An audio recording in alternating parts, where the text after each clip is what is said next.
Hi there, everybody.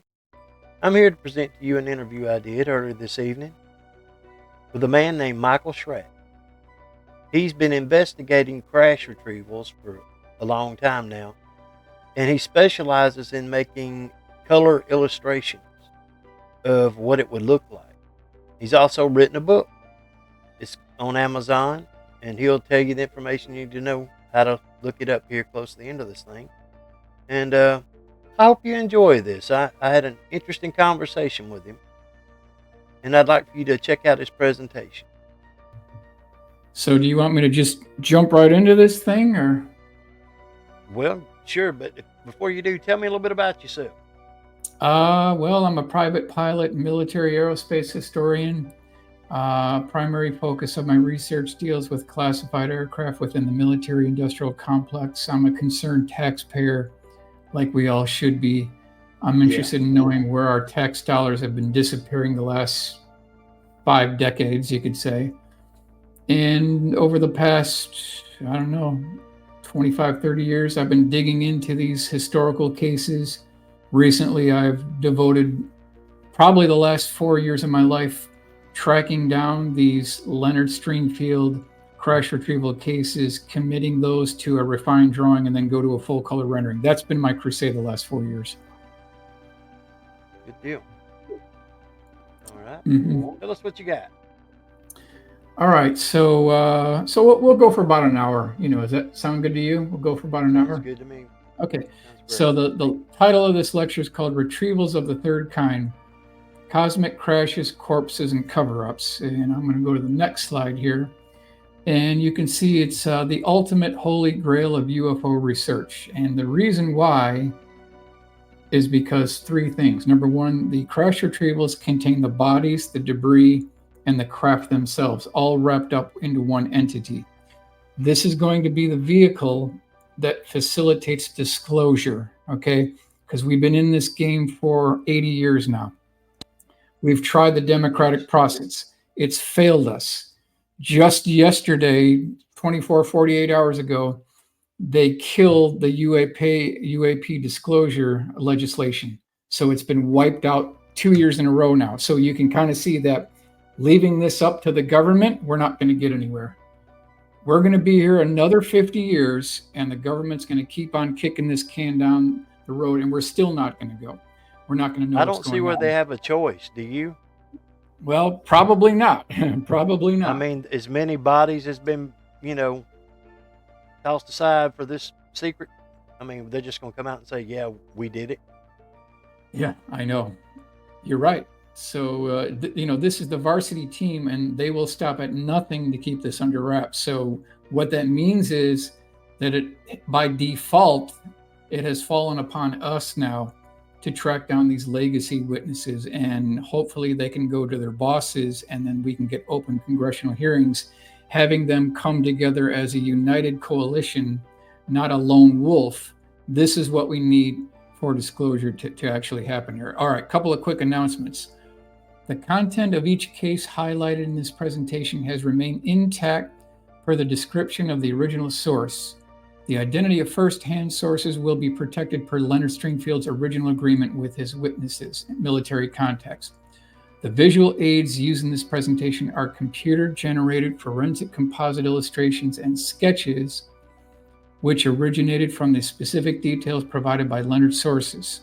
So this is where he got all his information here. 3-star U.S. Air Force generals, U.S. Air Force fighter pilots, astronauts, commercial pilots, air traffic controllers, neurosurgeons, pathologists, theoretical physicists and mathematicians, U.S. Army officers, U.S. Navy officers, military police, high-level Pentagon officials, top military brass, scientists and engineers who worked at Wright-Patterson Air Force Base and other government facilities. So what we're saying here is that these are not just ordinary people, no background. These are high-level, first-hand military witnesses with DD-214s and documented backgrounds. That's the level of witnesses that Leonard dealt with here. A couple of quick quotes here. Number 1, UFO crash retrievals can't be real because if they were, I would have read about it in the local newspaper. That's the first thing. Number 2, There are not now, nor ever have been, any extraterrestrial visitors or equipment on Wright-Patterson Air Force Base. So this is their press release.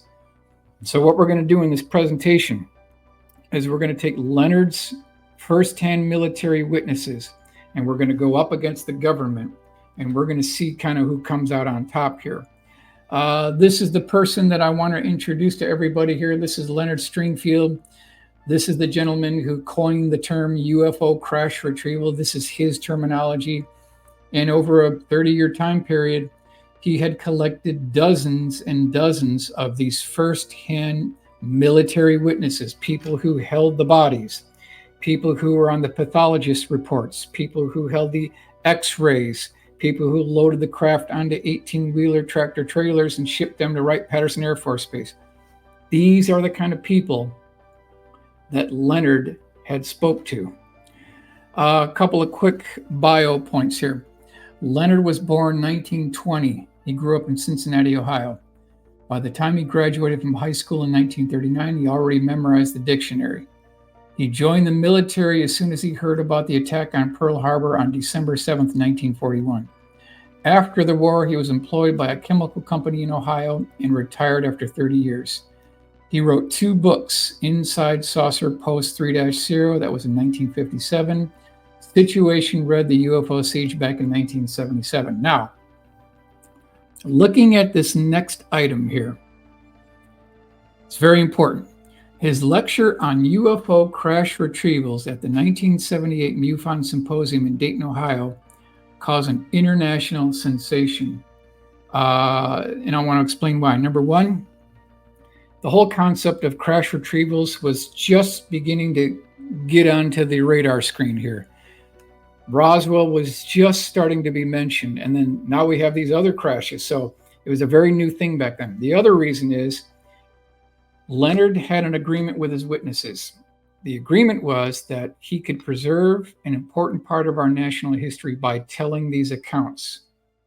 However, the names of the witnesses had to remain under wraps. And so that's where the pushback came in, because there was no way to independently verify any of this, because Leonard would not release the names.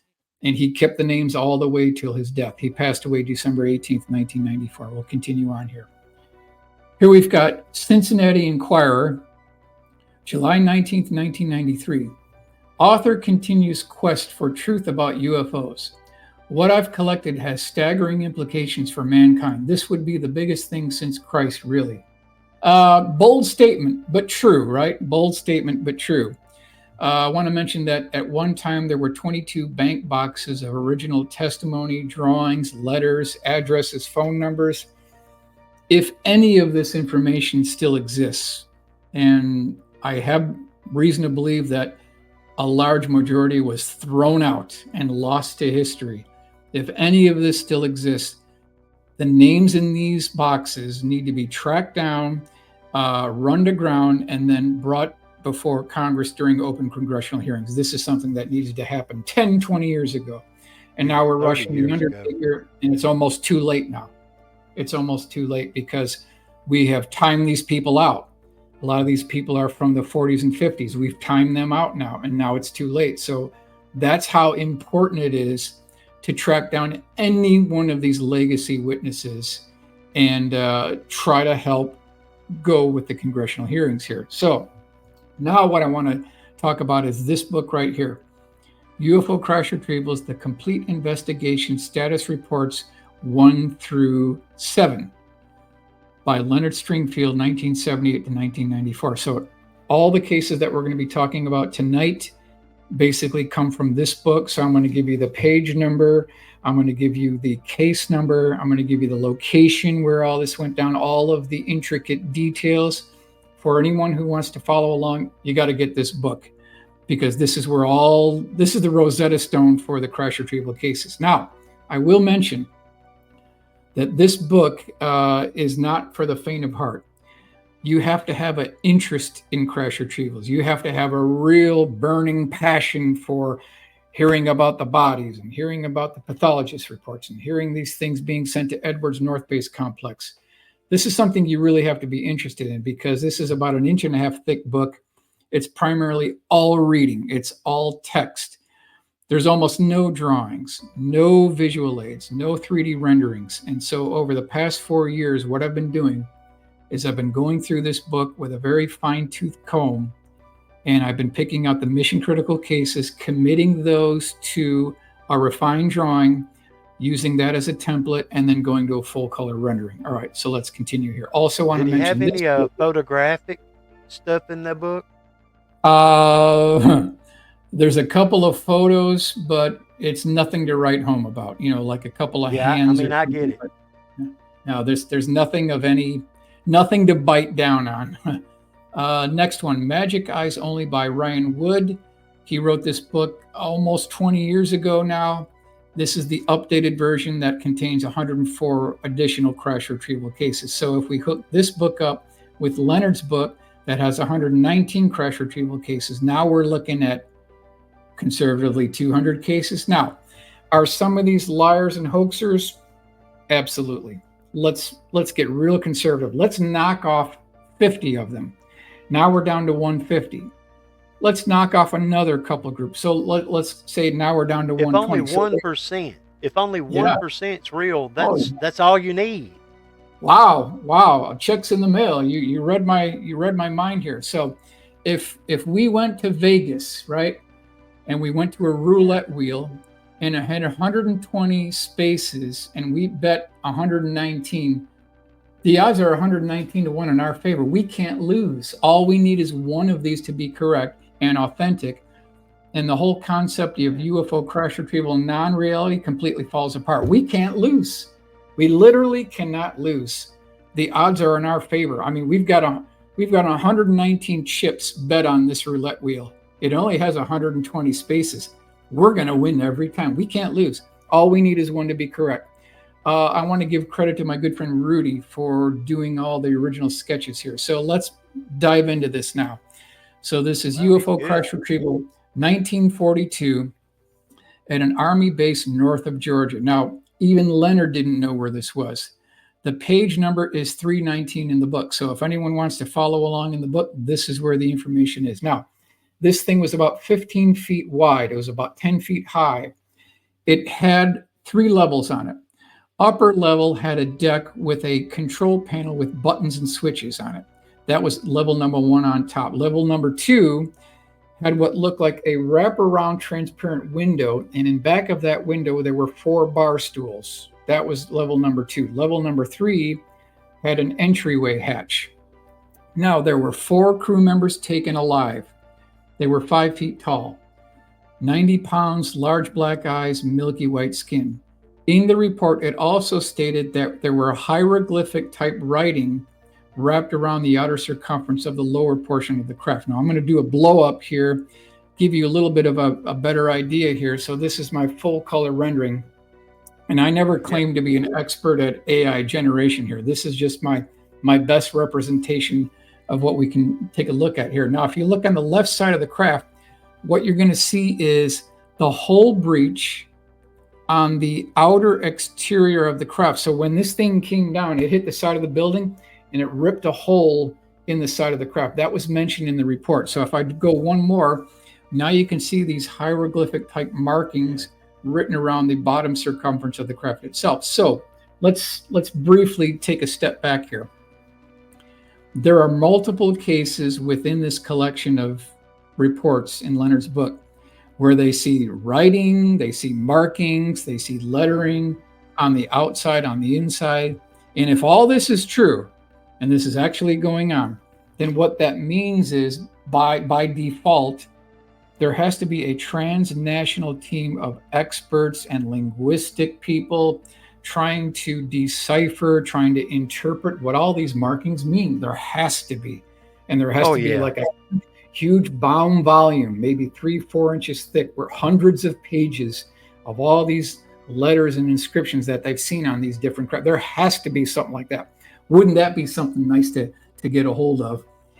And to figure out if they were actually able to decipher any of this information. All right, let's continue on. Wright Field, Dayton, Ohio, 1946.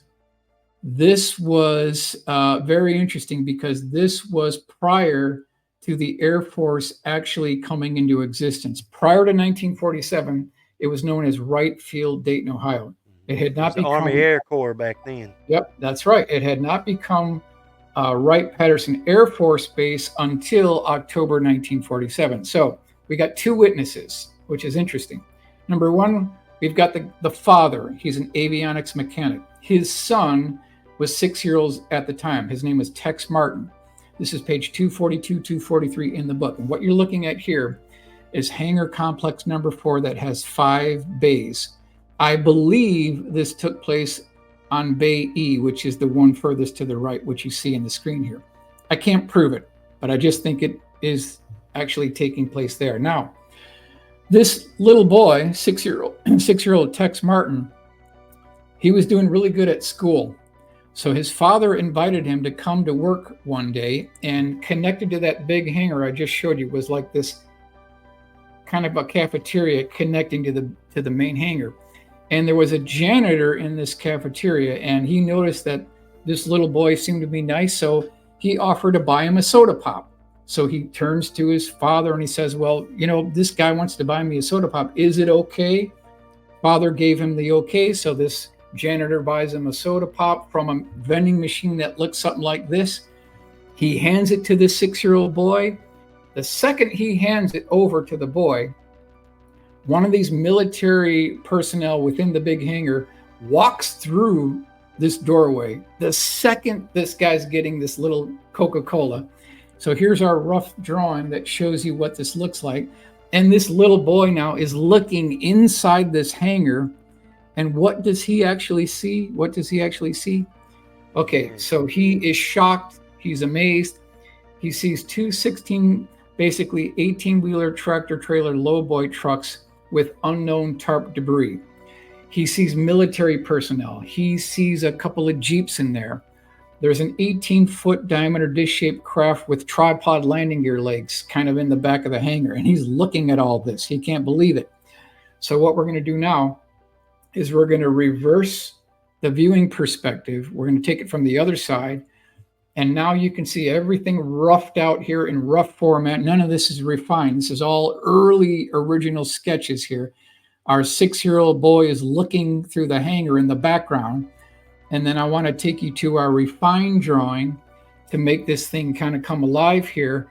And this is what we came up with here to give people an idea. So you've got the 6-year-old boy, Tex Martin, in the background. We've got the Jeep. We've got the 18-wheeler tractor trailer lowboy trucks. We've got the military personnel, because he said that the whole thing was like crawling with military personnel. We've got a 20-foot diameter dish-shaped craft that had 2 bands wrapped around the outer circumference. This whole thing was sitting on tripod landing gear legs. It was off-white in color. And then there was what looked like 3 ET bodies laying on the hangar floor on gurneys or stretchers. This is what is coming from this boy here. And the father saw it too. So we had independent secondary witness that also saw this. So what we want to do now is we want to take this drawing as a guide, as a template. We'll go to the full color rendering, and this is what we came up with. Something like this was seen at Wright Field, Dayton, Ohio, back in 1946. So I'm going to give credit to Joel Payne here. Go to the next one. Same place, same date. Wright Field, Dayton, Ohio, 1946. The reference for this is The Final Frontier, Space, by page 59. This is by Clark McClellan. The primary witness was a private who worked in records management. I'm going to go to the next slide here. This is the cover of the book. So if anyone wants to follow along, and we're just going to divert one time and one time only and talk about a case from this particular book here. So what you see within this book is this sketch from the primary eyewitness. Now, he described meeting a military police who was a friend of his. And this friend said, hey, I got something I want to show you. So he brought him in the hangar. Sitting on the hangar floor is this craft. It's 15 feet in diameter. It's 7 feet tall. It has a series of rectangular windows wrapped around the outer circumference of the craft itself. It was highly polished, mirror reflective. You could actually look through the interior of these windows here. Now, this thing came in to Wright Field, Dayton, Ohio, from Arkansas on a railroad flat car. That's how it got here. So it came all the way from Arkansas to Dayton, Ohio. That's how the thing got here. I want to mention that there were no rivets, there were no seams, there were no visible means of propulsion, there were no welds. There I were want no to add socket. something to that. Go ahead. If you know anything about aviation, you know that the American aerospace community did not know how to make a fuselage without rivets until the 60s. Yeah. That's right. That's right. Yep. So whoever or whatever was building this thing absolutely had no welds or no seams whatsoever. So that's kind of what this witness is describing to us here. And I'm going to go to my drawing here. This is a SolidWorks drawing based on the model that I created. And what you see here is there was a central column that started from the bottom of the craft, went through the midpoint, terminating to the top upper section of the craft itself. Now, in the report, it said that there were white lab coat technicians that were desperately trying to get into this craft itself. They were using a diamond tip drill bit to drill into this thing. And if you look at the red dot left of center of the center column, you can see that little red dot there. That is the attempted point of entry where they used a diamond tip drill bit to get in, and they couldn't do it. They could not get inside.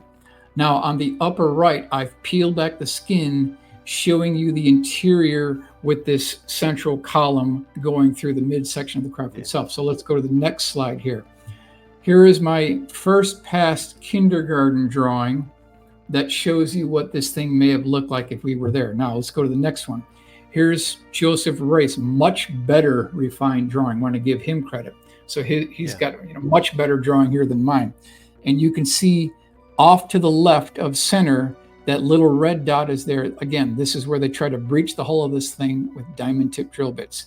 So let's go to Rudy's drawing now. So when the military police brought his friend into this hangar, he said that they were changing shift. So there was nobody else in the hangar at the time. There was a tarp partially folded up off to the right of the craft sitting on the hangar floor. In the foreground, there was an open toolbox with a electric drill, and there was a diamond tip drill bit within the electric drill. And so this is our sight picture here. So we want to use this as a guide, and we're going to go to the full color rendering. And this is what we came up with. Something like this was seen 1946, Wright Field, Dayton, Ohio. Okay, let's go to the next one. So who would have a need to know? Who would be clued in to all of this?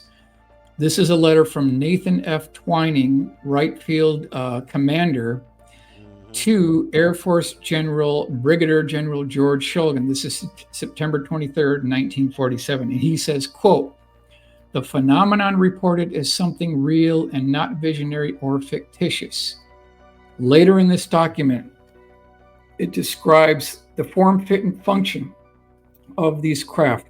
It describes the flight characteristics of these craft.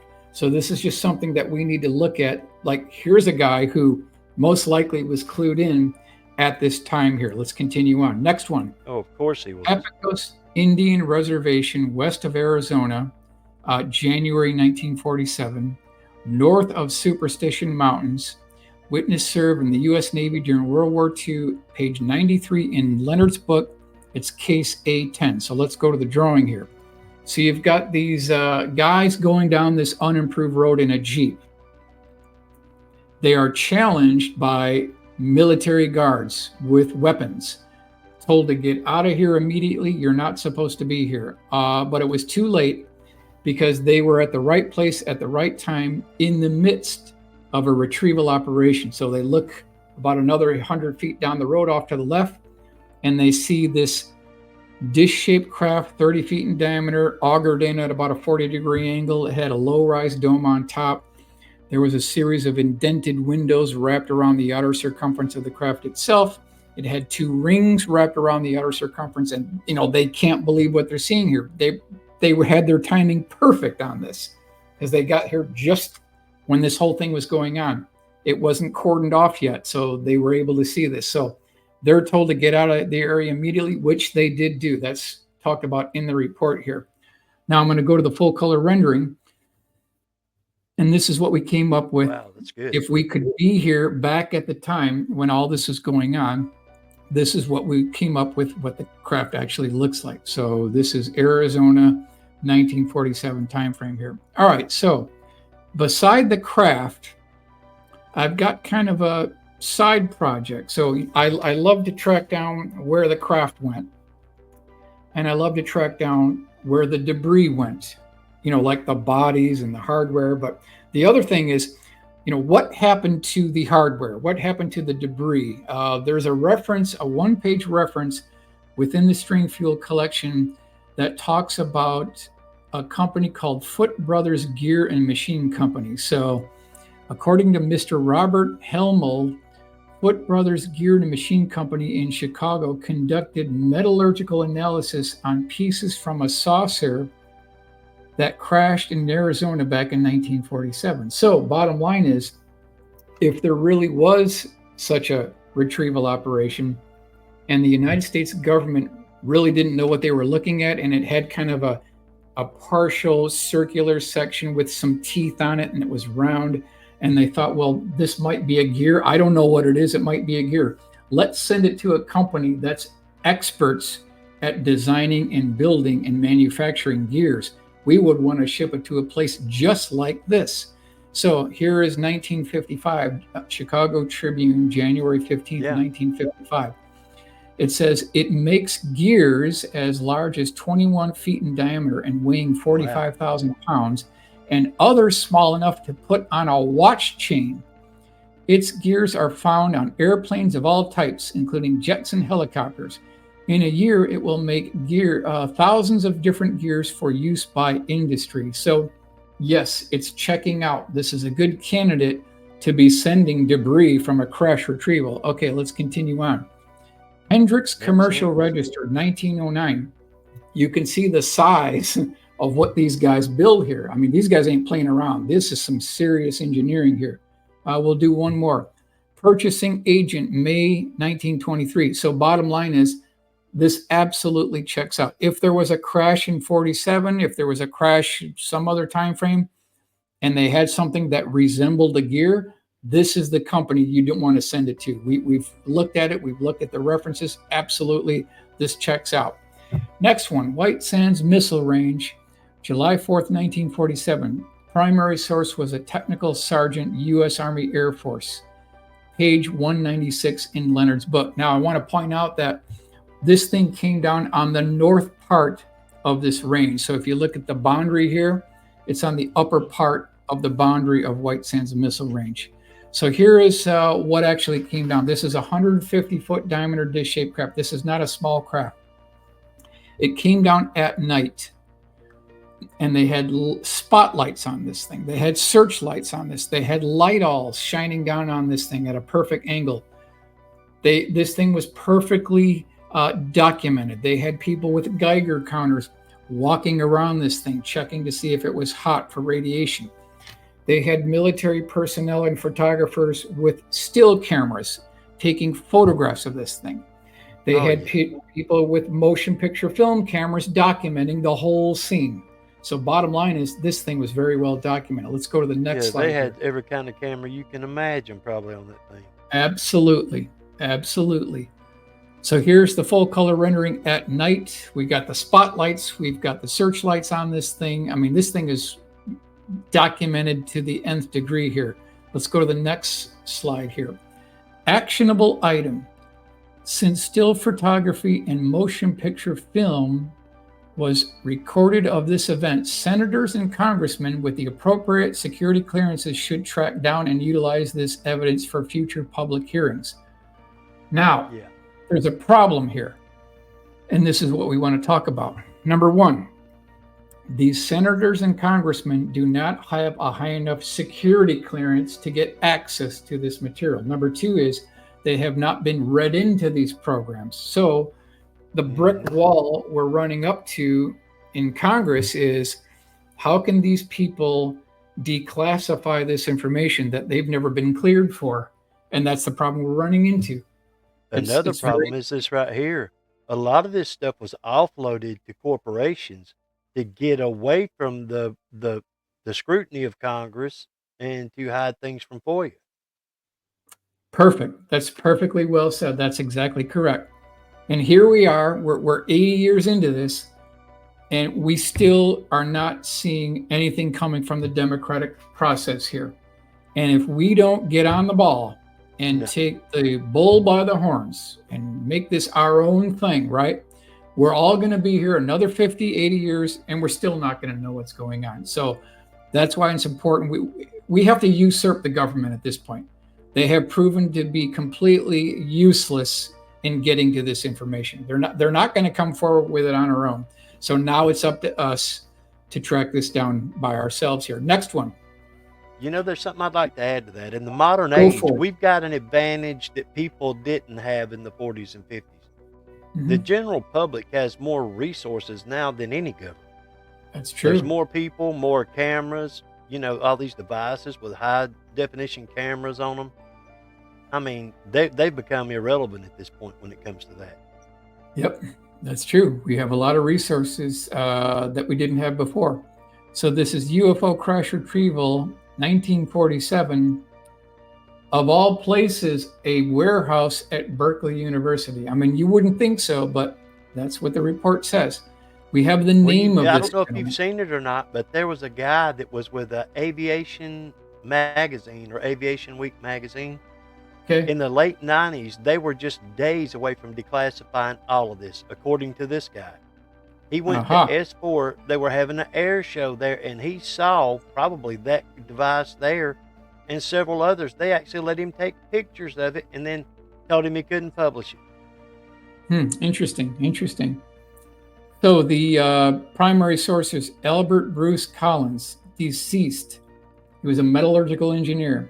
This is page 197 in the book. So he's basically standing in this warehouse when this trailer backs in. He's watching this whole thing, and here's our drawing to show you what this looks like here. So this was an egg-shaped craft, about 30 feet across, 15 feet high. It had a crack in it, so it literally looked like a cracked egg. Wow.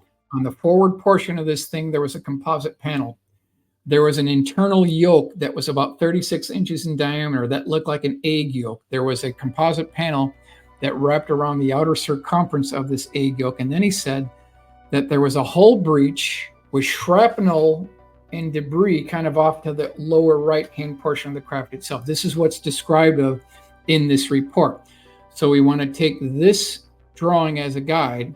We're going to go to the full color rendering, and this is what we came up with if we were here in Berkeley University when this truck backed in. So you've got our lab coat technician guy here basically documenting all of this, and he can't believe what he's seen. So this is a metallurgical engineer. Yeah, sure. It's written about. Yep.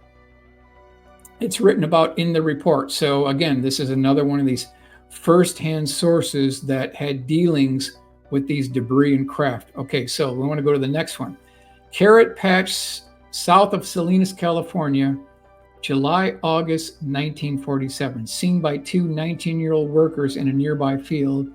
And the source is Leonard Stringfield's dictation notes. That's where I got this information. All right, let's go to the next slide here. You can see this thing is only 9 feet in diameter. It's 4 feet tall. It has a flat top. There's a series of indented windows wrapped around the outer circumference. Very interesting configuration here. Let's go to the next slide. And here you can see X marks the spot. So we have a map where this thing actually came down. I can take you plus or minus 200 feet. If we could go back here, probably plus or minus 200 feet where this thing actually came down. And there might have been some debris here back at that time. So let's go to the next slide here. Here's my AutoCAD drawing that shows you the height of this thing. It's only 4 feet high. It's only 9 feet in diameter. It's got these indented windows wrapped around the outer circumference. So you can see it's really not a large craft. Let's go to my full color rendering. This is a very childish kindergarten rendering, just as a very rough first pass here. And we'll go to Rudy's drawing. It makes it come alive here. So when these two 19-year-old workers found out about this the next morning from the foreman, they walked over to this thing, and one guy got up enough guts to go over. He kicked the tire, he kicked the side of this thing. He made physical contact with this. Wow. Within 5 minutes, a convoy of military personnel showed up. So there were military security guards with rifles. There were 2 Jeeps. There was a 6x6 troop transport that was pulling a trailer. These 2 19-year-old boys are told to get out of this area immediately. You're not supposed to be here. But they watched the military personnel manhandle this craft and put it onto the back of the 6x6 troop transport and move this thing out of it. They saw this entire operation. Within their 3-page report, it describes this whole scene in great detail. So let's go to the next slide here, just to give people an idea of what this may have looked like if we were back there at the right time in Salinas, California, when all this went down. So this is our best representation of what we could come up with here. All right, let's go to the next one. I want to talk about Danny Sheehan. He's an important figure in this case here.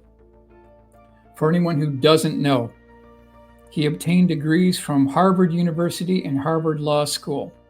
He is a large advocate for UFO disclosure and transparency. So I want to give credit to Danny Sheehan. Now, I had talked about him with him about this case, so I got all of the details from Danny here. Now, in 1977, Danny was given a special security clearance to investigate classified files at the Library of Congress. And we want to talk about what these were here. These were the classified files specifically associated with Project Blue Book. These files are not to be confused with the unclassified Project Blue Book records, which have long since been declassified and sent to the National Archives in Washington, D.C. So this is not what we're talking about here. We're talking about the actual classified files associated with the Blue Book. The photos were accessed by Danny Sheehan at the Madison Building basement during January of 1977 under the direction of the Congressional Science and Technology Committee and Marcia Smith at the Congressional Research Service.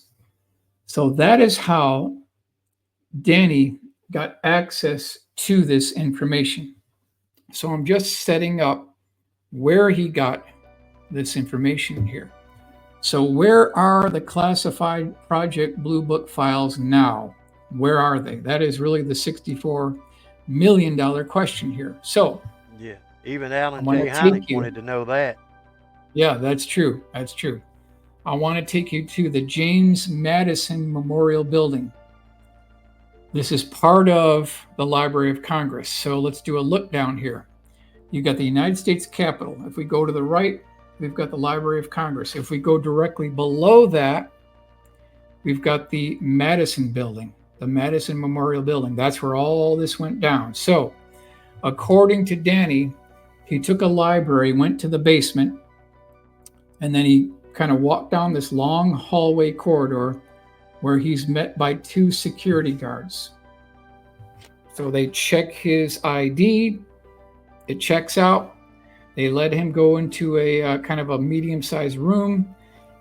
And in this room, there's a mobile dolly with cardboard boxes that are kind of secured with strings. There's some paper and documentation there. And what he starts doing is, I'm going to go to the next slide. He starts looking through these microfilm reels. So he's loading these microfilms. I'm going to go to the next slide here. You can see a period correct microfilm reel. So he said, I don't have enough time to look through all these documents.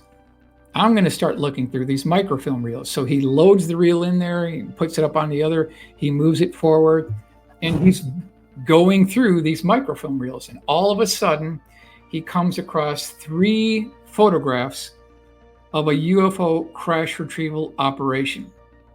He can't believe it. He's looking at this retrieval operation. What he sees is a wintertime scene with about a 30-foot diameter dish-shaped craft that's tipped up at about a 30-degree angle. There's a low-rise dome on top. There is a series of hieroglyphic-type writings or markings wrapped around the outer circumference of the craft itself. There are 4 men in the scene. They are all wearing winter parkas. They have the hoods up with the furry flange. 3 of these men are taking photographs with still cameras.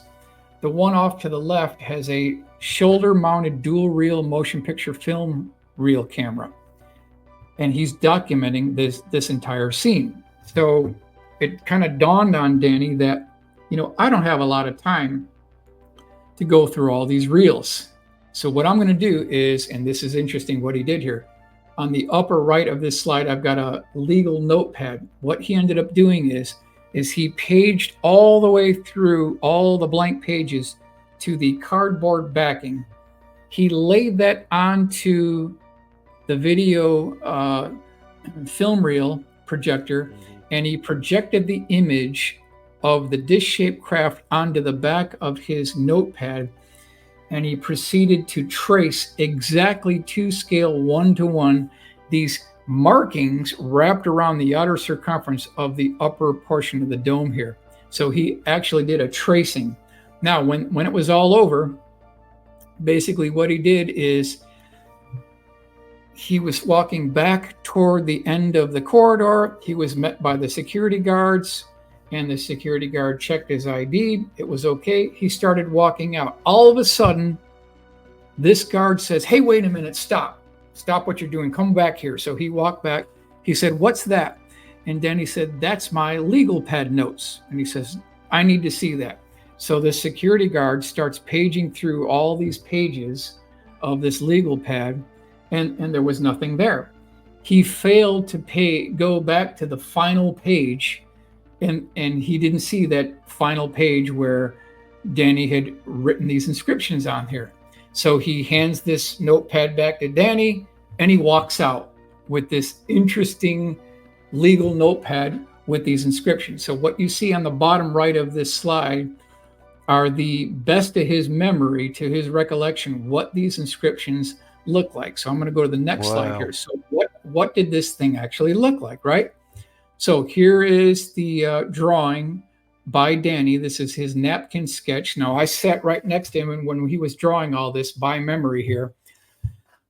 And so what we wanted to do is we wanted to start this process. So you can see Rudy's drawing on the upper portion here.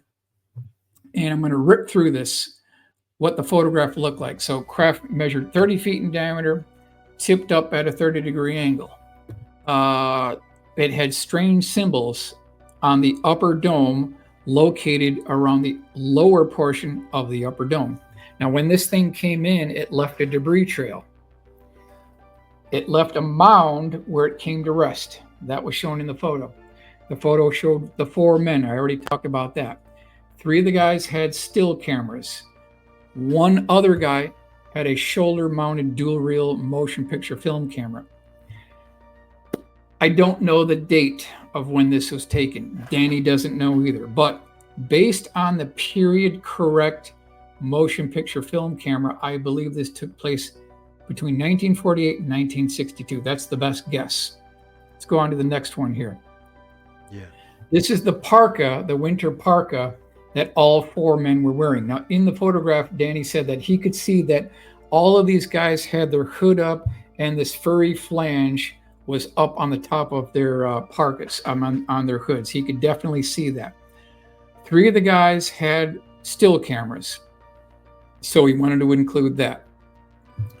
1 gentleman had a motion picture still camera. So I've shown it here with the tripod. It did not have a tripod. He was actually holding this thing on his shoulder. He was documenting this whole thing here. And then let's do a blow up of the symbols that Danny had written here on this napkin. Go to one more slide here. These are the cleaned up insignias by a friend of mine who did some artwork for me here. So we want to begin the refining process. So here are the very first pass drawings. This is all in rough format here. So these are the very first pass drawings by Rudy here. Next slide. Now we're kind of zeroing in. We've got the 4 people in place. We've got the dish-shaped craft. We've got the dome on top. We've got this built-up mound on the right-hand side. This is about a 30-degree angle tip up. We've got the men in place. This is a direct side view now. Now I want to go to this slide. This shows you the people in place. However, I want to take a step back here. I want to talk about the orientation of this entire scene. We've got the monuments correct, but according to Danny, we do not have the orientation correct. And this was critical. This took 3 weeks to pin all this down. We did not have it correct in the beginning. So when I showed this to Danny, he said, well, you've got the men kind of in the correct placement, but you don't have the scene in the correct orientation. So it finally dawned on us here that what needed to happen is we needed to take this entire scene and rotate it counterclockwise about 180 degrees, at least 90 degrees. The whole thing needed to be rotated counterclockwise, which gives you, here's the beginning of the rotation here. Now we're at basically a direct side view. You can see the inscriptions are in place. Let's keep on rotating. And what you're going to end up with is this drawing.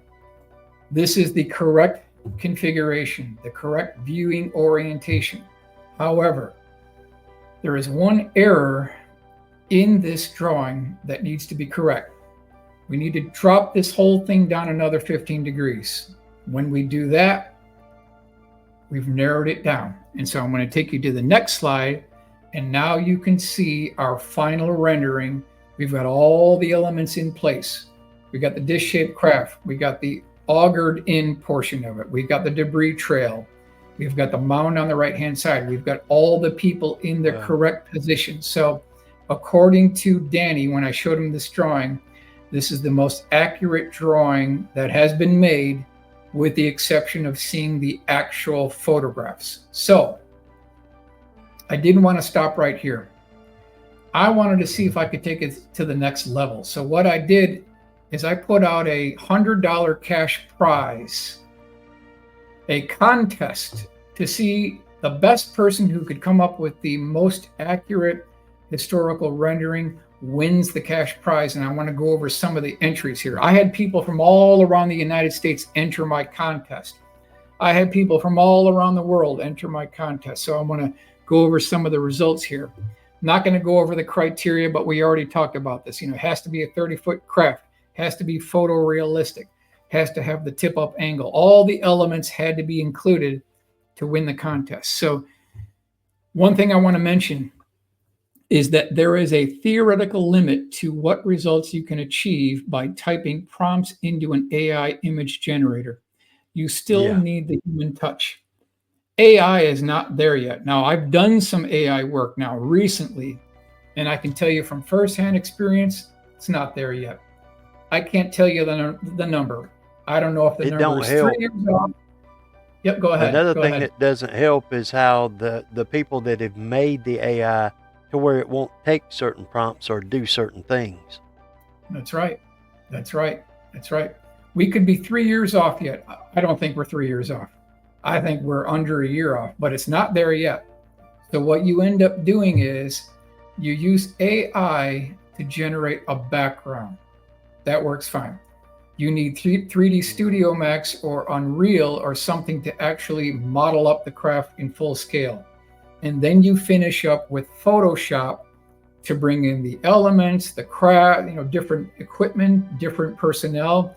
So what you end up with here is a hybrid illustration. That's how you get where you need to go. You can type all day on an image AI generator until the cows come home, and you're still not going to get what you want. You need the human touch. So let's go on to the next one here. So here is illustration by Sean Lenahan. Did a good job. Not bad. Not bad. He's got the men in place, correct positioning. We've got snowy scene that checks out. Everybody's wearing winter parkas, checks out. It's a good representation. Let's go to the next one here. Ben Lewis, an honorable mention. He's kind of got the snowy scene here. We've got the lettering on the upper dome here. We've got some reflectivity. So guy did a pretty good job. Let's go to the next one. Skylar Stallings. He was my winner of the contest. This is just about as good as we're going to get, Probably not going to get much better than this. Certainly nothing that I've been involved in. So this guy won the contest. So there was kind of a late entry here. which might actually be better than this, but this is just about as refined as we can do. This is by Dan. Pretty darn good. This is really photorealistic. Probably at the bleeding edge of technology here. We can't optimize this any better. The guy did probably the best job here. So I want to give credit to Dan for that one here. All right, now, with the time remaining here, $64 million question. Where are the top secret files on UFO crash retrievals being stored? So we want to look at that. Where are these files, right? This is from a source within the Stringfield collection. They are kept in 3 large computer banks spread throughout the country. And here's where they are. Number 1, Wright-Patterson Air Force Base, Dayton, Ohio. Well, big surprise. We already knew that. Okay, everyone in this field, we already knew that. It's a slam dunk. Number 2, CIA headquarters, McLean, Virginia. Number 3, NSA headquarters, Fort Meade, Maryland. And then his parting farewell quote here: they will bend in any direction to keep them secret. So again, we're dealing with the varsity team here. We're playing with the big boys. These guys don't play around. They are going to bend the rules to fit their narrative here.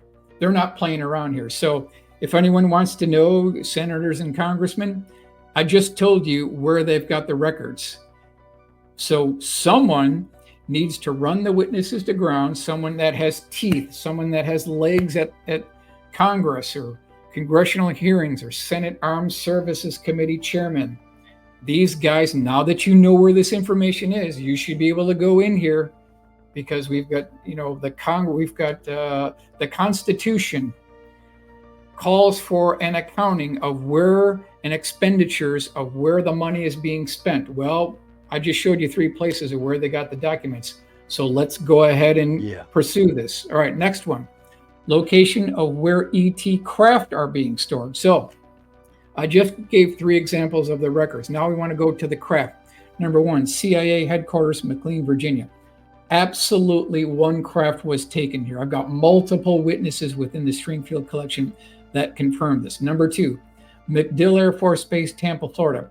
I got that confirmed firsthand by Jack Pickett, retired naval combat vet. Jack Pickett not only saw craft at MacDill Air Force Base, Tampa, Florida, he was given security clearance access to enter the classified library at MacDill Air Force Base, where they had motion picture film reels, they had 8x10 black and white glossy photographs. He saw the physical evidence. So that's number 2. Number 3, Seymour Johnson Air Force Base, Goldsboro, North Carolina. So these 3 additional resources where people in Washington, D.C. with the correct clearances could go and get access to this information. But you got to get the correct clearances. You're not going to be just some low-level congressman. You need to be read into these programs. You need to have a need to know about these programs to get access. All right, next one. C-119 flying boxcar, Sierra Madre Valley, Mexico, prior to 1951. I believe it took place in 1948. The primary source was an engineer. He worked in highway construction. This is page 32 in Leonard's book. This thing was 9 feet in diameter. There were 2 bodies recovered, minimum. Okay, now, next question. How do we know the diameter of the craft? It's simple. It's a mathematical certainty. It cannot be any larger than 9 feet in diameter, because the cargo bay is only 9 feet 10 inches across. If you allow for 10 inches on either side, or 5 inches for either side on clearance, that gives you a 9-foot diameter disc-shaped craft. Cannot be any larger than that. It's a mathematical certainty. So let's go to Rudy's drawing here. This shows you what this retrieval operation looks like. You've got these aft clamshell bay doors opened up. They are kind of like hoisting the craft into the aft end of the cargo bay by way of a ramp. So they're kind of like pulling this thing in here. Let's go to the full color rendering by Joseph Wraith. Gives you an idea of what this entire operation looks like. Off to the right, you see the loading process. In the foreground, you see the burnt bodies. He talked about there being small burnt bodies.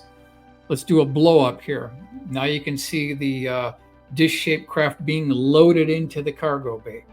We want to go to the next slide, and now you can see these small statured bodies. Now, the primary source within the report said that when he went over to the bodies, he reached down and touched their faces, and when he removed his hand, he said the skin stuck to his fingers. So this was kind of like a gruesome scene. This was not for the faint of heart, but this is recorded within the Stringfield case here. Now, very quickly rip through this. Something may have gone on July 7th, 1948, 30 miles south of Laredo, Texas, across the Texas-Mexican border. There is something going on here. It's referenced within the Stringfield collection. I'm going to move on to the next one. This is a blow-up of where this thing comes down, and you can see the star is the approximate location of the crash site here. I won't go through all these bullet items here, only to say that this was not too far from Laredo, Texas. 2 F-94s were scrambled, and this thing was tracked on radar going about 2,000 miles an hour. Okay, I think we've got time for one more here. Naval Air Station, Sunnyvale, California, 1950, at a place called Hangar 1. If you've ever driven past this thing, you're going to notice that this thing is massive. It is so massive that, number one, it has its own weather. I've actually been in this hangar. It's so big, it has its own weather. Number two, it's still here, and it was used for blimps. Navy blimps were stored in this thing. So this gives you an idea how big this thing is. Our source is a radar operator. Case B5 in Leonard's book, page 57. So we've got this radar operator. He kind of accidentally goes through these doors. He's now inside the hangar. What does he see? He sees a 100-foot diameter dish-shaped craft kind of sitting on the hangar floor. It has a dome on top. There was a series of porthole windows wrapped around the outer circumference, and he's challenged by a guard saying, "You're not supposed to be in here." So he immediately walks out. He was not supposed to be here. Now, later on, he told his mother, and I've got his exact quote here, quote, "It certainly was no aircraft of ours." So he didn't believe that this was one of ours. So what we want to do now is we want to use this as a guide, go to the full color rendering, and this is what we came up with here for the full color rendering by Evan. Want to give him credit. So in this presentation, what I wanted to do is just give a very brief overview of some of the military mission critical cases from the military witnesses of Leonard Stringfield. We wanted to commit these to drawings and full color illustrations in a very important attempt to preserve an important part of our national history. And I want to thank you for being with me tonight. Thank you. I've really enjoyed it. Great. I've got a couple questions for you. Yep, Just, go ahead. You know, on a side No note, problem. have you ever actually saw or had any type of encounter with a UFO? I have not had a UFO encounter. I have not. Where are you located at? I am located in the West Coast in Orange County, California. And, you know, what I like to do is I like to run these witnesses to ground, dig into the Stringfield files, pull out all the details, and commit these things to a full color rendering. If anyone wants to get in touch with me and you or someone you know has firsthand military, you know, encounters with debris, craft, bodies, you've got experience with this, please get a hold of me. I'm on Facebook. I have a YouTube channel. You can get a hold of me there. My YouTube channel is just my name, Michael Schratt. Type that in, it'll pop right out. I should also mention here, with the minute that we have left, is that I have a book called Dark Files. Subheading is A Pictorial History of Lost, Forgotten, and Obscure UFO Encounters. And it's a fully illustrated book. It's all picture related. It gives you the references. It gives you the dates and times of a lot of these historical UFO encounters. I've got another book in the works that's going to dive into a lot of these crash retrieval cases. The Dark Files book is available now on Amazon. I'll have to look into that. where I live, you know where Gulf Breeze is? Absolutely, in Florida. Absolutely. I live just about 25 minutes from there, 30. Okay. And Okay. and I'm right in a place where I'm like in the middle of 5 different fields, and I used to put computer networks into military bases and things of that nature, the government Okay. contracting on it. Okay. I was just curious if you'd seen anything yourself, but yeah, I mean, you would really do good in this area. I mean, there's a lot of people that's seen them. A Sure. lot of Sure. pretty much everybody's seen them, but there's a lot of military people as well because I live 5 minutes away by air from where the Blue Angels practice. Oh, wonderful. Pensacola Wonderful. NAS. Yeah. Excellent. Great. All right. Well, great being I with you. appreciate your Thank you. time, and I Appreciate it. really Yeah. enjoyed your presentation. That was good. Thank you. Thank you very You much. said you Thank you put a very lot of much. time in it. Yep. Great. All right. Keep in touch. Sounds good. Will do. I've got your email address, and if I hear anything, I'll certainly send it your way. Roger that. Thanks a lot. Do you have a website or anything I could, or are you just on Facebook? Just my YouTube channel and my Facebook. I'm on X as well. So, All right. What's your YouTube channel name again? it's called Michael Schratt. That's it. Okay, good deal. We'll try to get that That's out it. there for you. Thanks a lot. I appreciate it. Yep. Thank you, and you have a See good you. night. You too. See you. Bye. Bye.